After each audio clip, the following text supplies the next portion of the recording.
It is lonely out there in space. Very, very lonely. A man needs to see a human face, hear a human voice. So visitors have to be sent out somehow, by some means. Mr. Loneliness by Henry Slesar. There were winds on the asteroid, and they blew in threads of heat and cold, chilling your feet and dampening your brow with sweat. The man shivered and cursed when the winds blew, condemning the freak currents of space, damning the authority which had anchored him to this lonely outpost. "If you could only feel them," he said intensely to the three men at the other side of the room. "No thanks," said Briggs. He laughed, and the sound was like brass. "I feel it in my sleep sometimes," the man said moodily, staring at the floor. "It does something to your dreams. I have the strangest nightmares." "Maybe it's the rations," Town suggested, with a hint of a twinkle. Town was a great kidder. "Trouble with you, Pace," said Briggs. "You think too much. Too many gadgets out here to do your work for you. The authority ought to scrap some of these robot controls and get you to use your hands. It's a great cure for the doldrums, you know." Murchison, the third man, looked grave.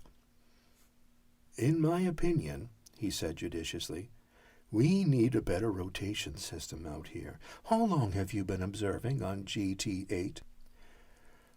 1 year, 5 months, 2 weeks, 3 days. Pace looked at nothing.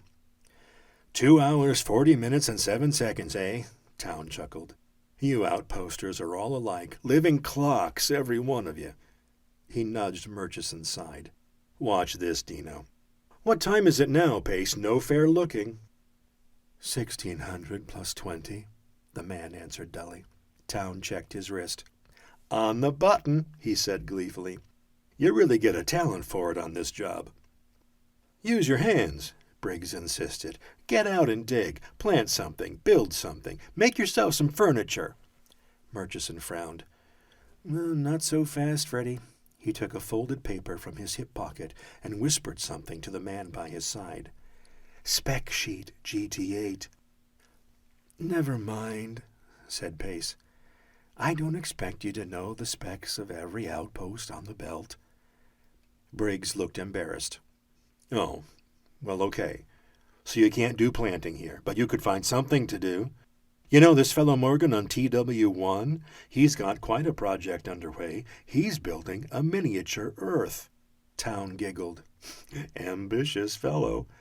"No, really," Briggs said earnestly. "Got himself a plastic shop, and he's making models of every city on Earth. Fabulous thing. Take a lesson, Pace." The man stood up and went to the viewport of the cabin. "I'm not a child, Briggs." "Well, that's a lousy attitude," Town said cheerfully. "Perhaps," Murchison said solemnly, "you've lost sight of your purpose out here." "Nuts," said Pace inaudibly. "We've got reason to be mighty proud of you fellows, you know. You're the real backbone of the space fleet. You're the men who keep the space lanes safe." "Well, you're only happy when you're griping," Town said good-naturedly. "And that's okay with me, pal. That's the American way, isn't it?"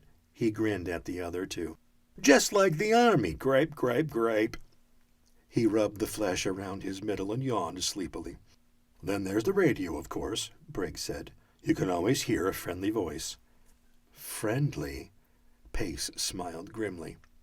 "Have you listened in on your control stations lately? Those boys are all business."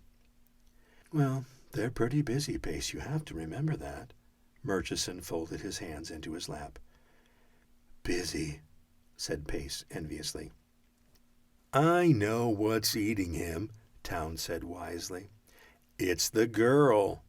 Pace looked away. "Laura was very sorry about not showing up, Pace," Murchison said. "It's this rotten virus stuff that's going around. You know how she looks forward to these visits." "You bet," Town agreed. "There's an outposter on G70 who'll really cry in his beer when we show up without her."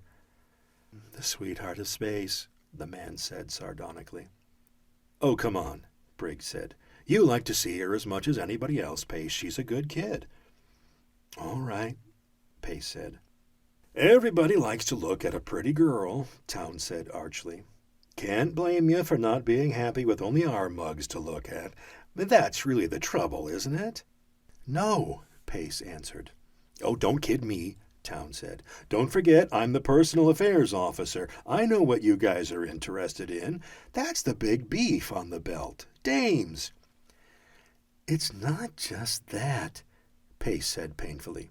"Sure, it's not. It's—" Pace looked disgusted. He picked up an object from the table and turned it in his hand. "What's that, Pace?" The man jiggled it in his palm. "A carving. I'd been doing some carving. Only this coal-type mineral." "Let's see it." Pace concealed it. "It's nothing," he said. "That's the stuff, Pace." Briggs looked pleased. "Keep those hands busy. Keep your mind off space." "And Laura," Town said. Murchison stood up. "Well—" "Well, what?" Pace glanced up anxiously. "Time to focus out," Murchison said. "Got a lot of space to cover." "But it's only 1600 plus 30. "See what I mean?" said Town, checking his watch. "It's a sort of genius." "We'll be back in a couple of months," Murchison said, gesturing towards the others. "We'll have a real long chat then." "And we'll bring Laura with us," Town said significantly. "Don't go yet," Pace pleaded. "Really, Pace, tell me about things back home." "You get the newscasts," Briggs said. "What more can we tell you?" "So long, fella." Town stood up. "It's early, I tell you." Pace dropped the object in his hand. The light glittered on the smooth, planed surfaces as it fell. It was the bust of a woman with long, flowing hair, her chin tilted defiantly, her blank eyes somehow vital and seeing. When it hit the ground, it shattered into white powder, and the wind leaped upon the fragments like a hungry animal. "You're lucky we stayed this long," Town said, speaking now without a smile. "You're no fun to pay a call on, Buster, let me tell you." "Cut it out, Town." Murchison's tone was sharp. "There are 50 guys on our itinerary," Town said. "They all have the same problem, but you're the bleedingest heart of 'em all, Pace." The man glowered. He got to his feet. "Maybe I'll get lucky in 2 months," Town said. "Maybe I'll get a nice, convenient virus, too." "Town!" Briggs touched him on the elbow, and Town shook off his fingers angrily. "I'm sick of this guy," he said bitterly. "Sick of all his stupid complaints. Mr. Loneliness." "You dirty groundworm!" Pace's voice shook. "You rotten—" His hands clenched into white-knuckled fists. "You watch your step, buddy." "Cut it out, you guys." "I'll kill you!" Pace put a stumbling foot forward. "I'll kill you, Town." Town stared at the man, and then he laughed. "Go ahead," he said. "Try." Pace made an ugly noise.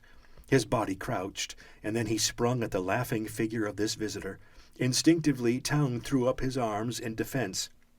"Pace! Don't be an idiot!"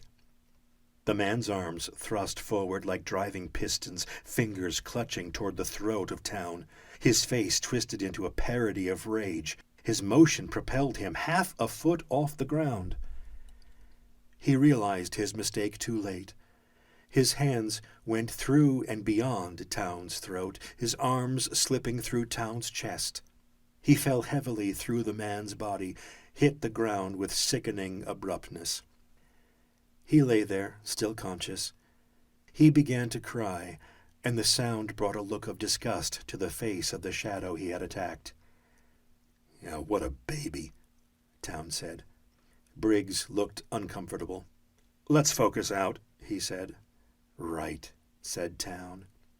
In a room back on Earth, a dial was spun and a connection severed.